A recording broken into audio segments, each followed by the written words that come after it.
Hi guys, welcome to a new video. In this video I'm going to show you some of the blending tools that I use in my drawings and hopefully give you some ideas, and maybe you can use some of these in your drawings too.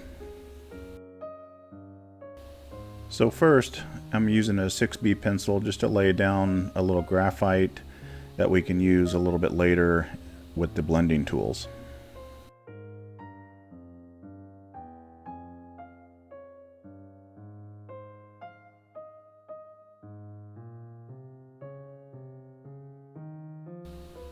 The first tool I'm going to use is a blending stump. They come in several sizes. Here's the smallest size they come in. I like to use light pressure and then increase the pressure as needed. If you use too much pressure though, you need to be careful, because as you're going back and forth with the stump, with the heavier pressure, it's going to leave where you start and stop darker than in the center of the stroke. Also, using too much pressure could damage the tooth of the paper. And once the stump picks up graphite, as you can see here, you can also shade other areas of the drawing with really light shading.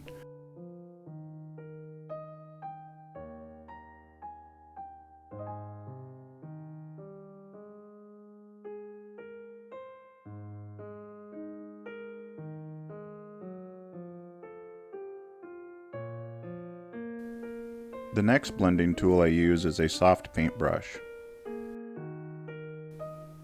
This is one of my favorite blending tools to use in portraits. You can achieve really smooth finishes and transitions.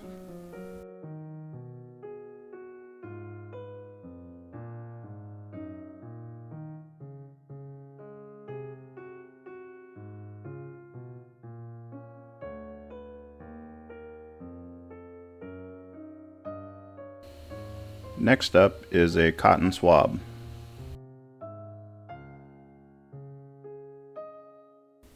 I find that this gives you a finish somewhere in between what the paintbrush and the blending stump does.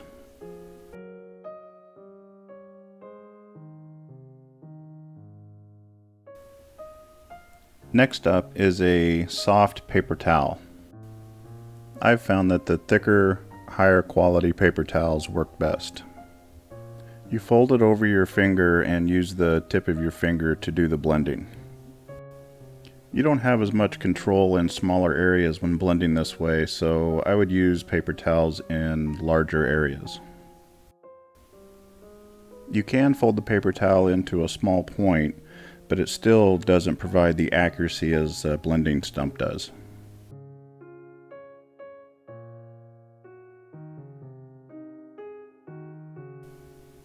So the next item up for blending is a makeup sponge.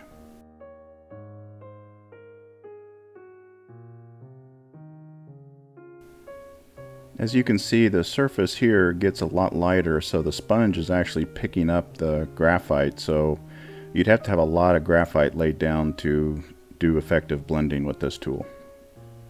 And you would use this for larger areas. So next up, I'll show you how you can use these same blending tools to actually apply the graphite using graphite powder. First up, you'll take some of the powder out of the jar and put it in a small dish or container.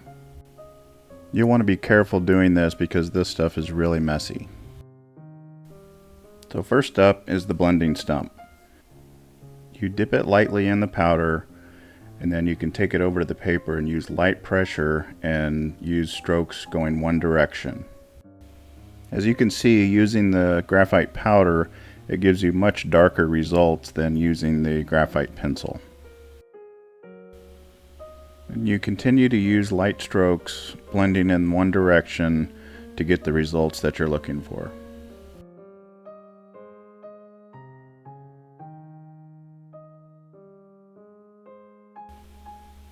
Next up, we'll use a soft paintbrush.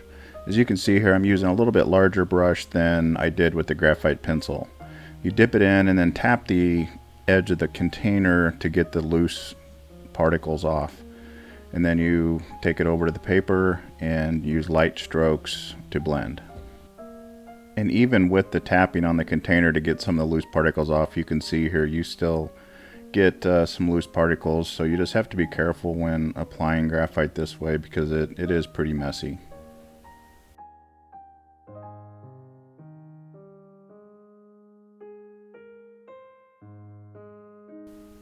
So next up is the cotton swab. Same thing as we did with the blending stump and the brush. You tap on the edge of the container to get the loose particles off. And then same technique, you take it over to the paper and blend in one direction to apply the graphite.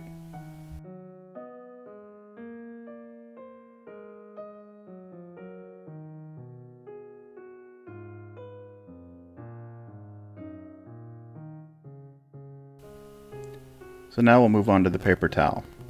Again, same technique, you dip it in and then tap off any excess particles.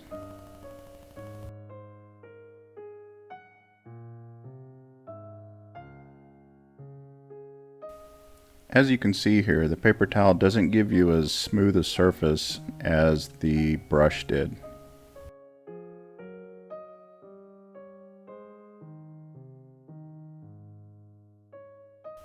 And finally, we'll move on to the makeup sponge.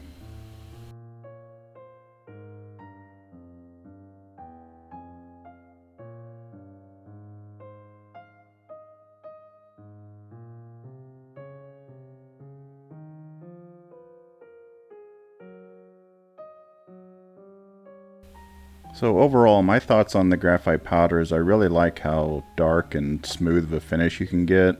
But the cons are that it is, like I've said, it's pretty messy.